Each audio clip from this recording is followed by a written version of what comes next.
नमस्कार दोस्तों, स्वागत है आपका हमारी कहानियों की दुनिया में। क्या आप तैयार हैं एक नई और रोमांचक कहानी सुनने के लिए? तो चलिए शुरू करते हैं। जिंदगी को मौत के पंजों से मुक्त कर उसे अमर बनाने के लिए आदमी ने पहाड़ काटा है। किस तरह इंसान की खूबियों की कहानी सदियों बाद आने वाली पीढ़ियों तक पहुंचाई जाए, इसके लिए आदमी ने कितने ही उपाय सोचे और किए। उसने चट्टानों पर अपने संदेश खोदे, ताड़ों से ऊंचे, धातुओं से चिकने पत्थर के खंभे खड़े किए, तांबे और पीतल के पत्थरों पर अक्षरों के मोती बिखेरे और उसके जीवन मरण की कहानी सदियों के उतार पर सरकती चली आ रही है, जो आज हमारी अमानत विरासत बन गई है। इन्हीं उपायों में एक उपाय पहाड़ काटना भी रहा है। सारे प्राचीन सभ्य देशों में पहाड़ काटकर मंदिर बनाए गए हैं और उनकी दीवारों पर एक से एक अभिराम चित्र लिखे गए हैं। आज से कोई 2,200 साल पहले से ही हमारे देश में पहाड़ काटकर मंदिर बनाने की परिपाटी चल पड़ी थी। अजंता की गुफाएं पहाड़ काटकर बनाई जाने वाली देश की सबसे प्राचीन गुफाओं में से है, जैसे एलोरा और एलिफेंटा की सबसे पिछले काल की। देश की गुफाओं या गुफा मंदिरों में सबसे विख्यात अजंता के हैं, जिनकी दीवारों और छतों पर लिखे चित्र दुनिया के लिए नमूने बन गए हैं।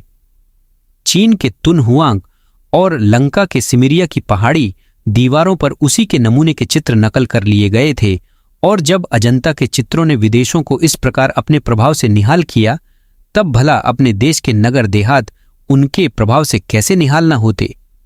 बाग और सित्तन वसल की गुफाएं उसी अजंता की परंपरा में हैं, जिनकी दीवारों पर जैसे प्रेम और दया की एक दुनिया ही सिरज गई है, और जैसे संगसाजों ने उन गुफाओं पर रौनक बरसाई है, चितेरे जैसे रंग और रेखा में दर्द और दया की कहानी लिखते गए हैं, कलावंत छेनी से मूरतें उभारते कोरते गए हैं, वैसे ही अजंता पर कुदरत का नूर बरस पड़ा है। प्रकृति भी वहां थिरक उठी है। मुंबई के सूबे में बंबई और हैदराबाद के बीच विंध्याचल के पूरब पश्चिम दौड़ती पर्वतमालाओं से निचौंधे पहाड़ों का एक सिलसिला उत्तर से दक्षिण चला गया है, जिसे सह्याद्री कहते हैं। अजंता के गुफा मंदिर उसी पहाड़ी जंजीर को सनात करते हैं। अजंता गांव से थोड़ी ही दूर पर पहाड़ों के पैरों में सांप सी लौटती बाधुर नदी कमान सी मुड़ गई है। वही पर्वत का सिलसिला एकाएक अर्धचंद्राकार हो गया है।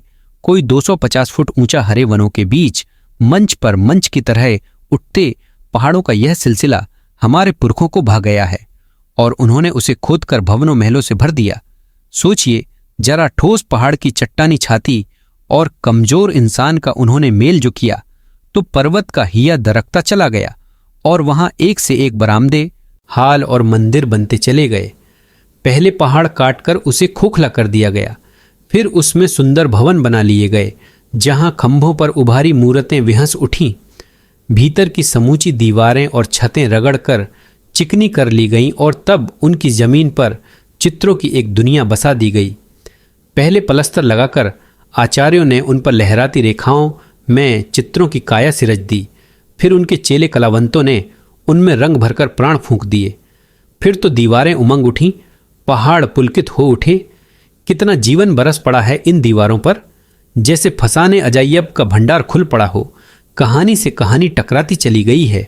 बंदरों की कहानी, हाथियों की कहानी, हिरणों की कहानी, क्रूरता और भय की, दया और त्याग की। जहां बेरहमी है वहीं दया का भी समुद्र उमड़ पड़ा है। जहां पाप है वहीं क्षमा का सोता फूट पड़ा है। राजा और कंगाल, विलासी और भिक्षु, नर और नारी, मनुष्य और पशु, सभी कलाकारों के हाथों सिरजते चले गए हैं। हैवान की हैवानी को इंसान की इंसानियत से कैसे जीता जा सकता है, कोई अजंता में जाकर देखे। बुद्ध का जीवन 1000 धाराओं में होकर बहता है। जन्म से लेकर निर्वाण तक उनके जीवन की प्रधान घटनाएं कुछ ऐसे लिख दी गई हैं कि आंखें अटक जाती हैं, हटने का नाम नहीं लेती। यह हाथ में कमल लिए बुद्ध खड़े हैं, जैसे छवि छलकी पड़ती है, उभरे नयनों की ज्योत पसरती जा रही है। और यह यशोधरा है, वैसे ही कमल नाल धारण किए त्रिभंग में खड़ी। और यह दृश्य है महाभिनिष्क्रमण का।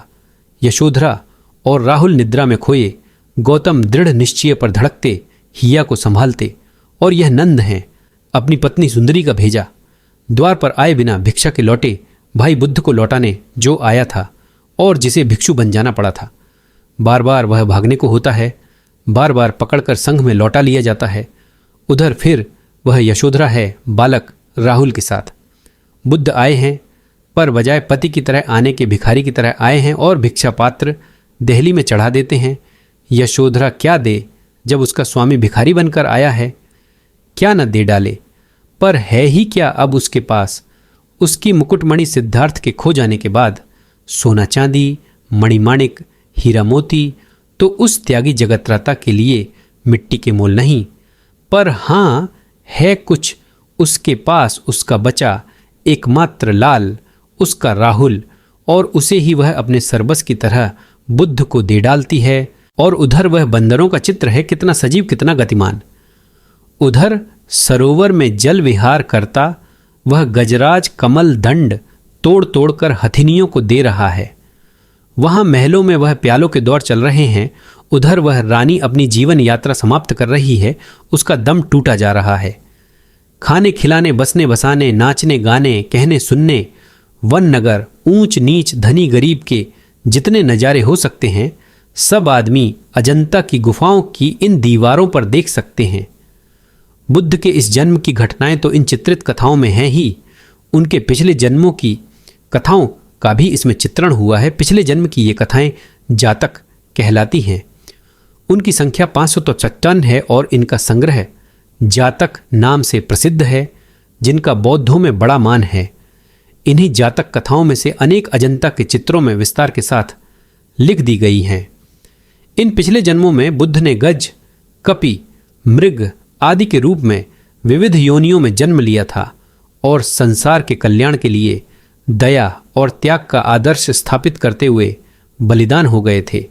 उन स्थितियों में किस प्रकार पशुओं तक ने मानवोचित व्यवहार किया था, किस प्रकार औचित्य का पालन किया था, यह सब उन चित्रों में असाधारण खूबी से दर्शाया गया है। और उन्हीं को दर्शाते समय चितेरों ने अपनी जानकारी की गांठ खोल दी है, जिससे नगरों और गांवों, महलों और झोपड़ियों, समुद्रों और पनघटों का संसार अजंता के उस पहाड़ी जंगल में उतर पड़ा है। और वह चित्रकारी इस खूबी से संपन्न हुई है कि देखते ही बनता है। जुलूस के जुलूस हाथी घोड़े दूसरे जानवर जैसे सहसा जीवित होकर अपने अपने समझाए हुए काम जादूगर के इशारे पर संभालने लग जाते हैं। इन गुफाओं का निर्माण ईसा से करीब 200 साल पहले ही शुरू हो गया था और वे 7वीं सदी तक बनकर तैयार भी हो चुकी थीं। एक दो गुफाओं में करीब 2000 साल पुराने चित्र भी सुरक्षित हैं, पर अधिकतर चित्र भारत के इतिहास के सुनहरे के युग गुप्त काल 5वीं सदी और चालुक्य काल 7वीं सदी के बीच बने। अजंता संसार की चित्रकलाओं में अपना अद्वितीय स्थान रखता है। इतने प्राचीन काल के इतने सजीव, इतने गतिमान, इतने बहुसंख्यक कथा प्राण चित्र कहीं नहीं बने। अजंता के चित्रों ने देश विदेश सर्वत्र की चित्रकला को प्रभावित किया। उसका प्रभाव पूर्व के देशों की कला पर तो पड़ा ही, मध्य पश्चिमी एशिया भी उसके कल्याणकारी प्रभाव से वंचित न रह सका।